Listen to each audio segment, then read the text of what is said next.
Hello, hello. Welcome to Jermaine's Green Team. So, I just wanted to conversate a little bit about June, Men's Mental Health Awareness Month.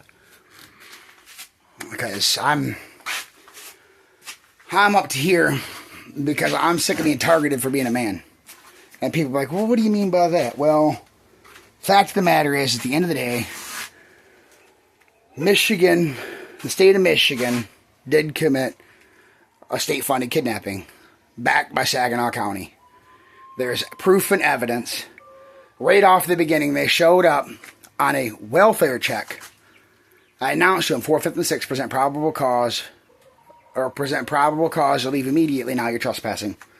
They told me we don't need a warrant for probable cause or for a welfare check. We don't need probable cause for welfare check. They seen the kids, and they still proceeded to search even on welfare check, which they're not allowed to do. Even after someone who had a medical licensing, an MMR, gave our children a clean bill of health, they still forced Rosie into the car, which we have two witnesses that witnessed Rosie say no, she did not want to get in that car. But at the end of the day, none of that matters. We bonded out, we've been minding our P's and Q's, went back, I got my GED license, been working, got land contract, doing everything I can. So what do? They find Rosie to be incompetent, which if you read the paperwork, it clearly states right in there, the beginning of it, the beginning of Rosie's paperwork is Rosie Macy Lee is of sound mind and understands what is going on around her.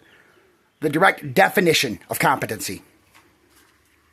But because I'm not backing down, because I'm not going to claim guilt, I'm not going to plead guilty to something we're innocent of, they're going to go through and they're going to find her mentally incompetent. Say there's a treatment for lead poisoning, which there is not, so they can be able to lock her up and use it against me to blackmail me further. Because I'm the man of the family. That's all there is to it.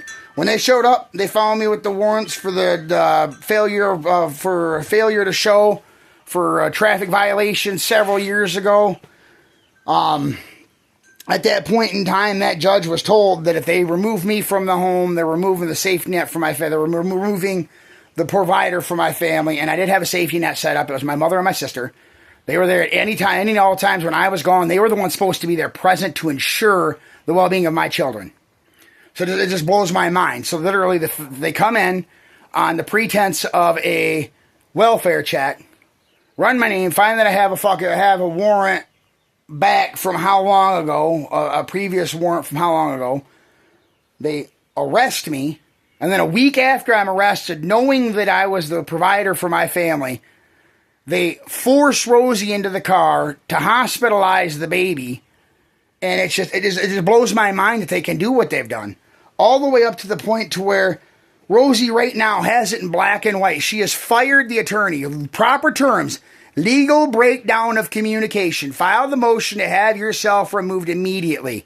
And he still refuses. And then she tries to contact the court. The court's like, well, you need to have your lawyer say it. And then he's like, well, you need to have the court say it. So they literally are forcefully representing my wife, holding her down, making sure that she gets locked up in a mental institution to hold it against us. But yeah, we can't get no help from nobody. Trump's worried about Mexicans who are coming over to work, worried about this. Like, I can understand the whole Iran thing or whatever. But at the end of the day, what about the corruption here? What about the corruption? They literally have violated our rights so many times.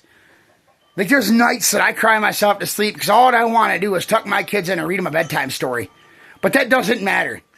We've even had our own attorneys for Saginaw County Family Court outright admit they acknowledge that the facility in which our children are for the foster facility are willingly and knowingly committing fraud for Saginaw County. When I says, well, why is it that they're marking us as poor every time on every evaluation? We were outright told because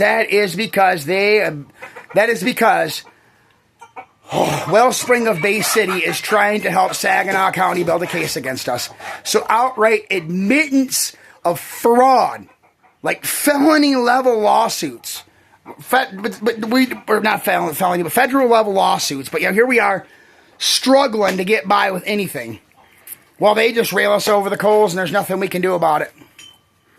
And all I keep saying is somebody help us, please.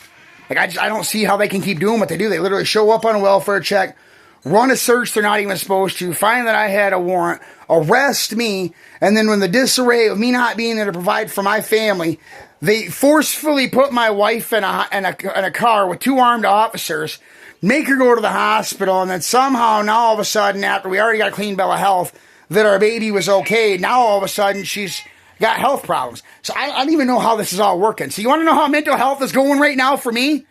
This is how it is for people in America, but let's run around, woo, pride, bullcrap. Where's the pride in being a man, not pride in being weird, okay? Okay, well, mental health. Where are you at, Trump? Definitely not where you need to be when it comes to our own problems right here. Thanks for watching.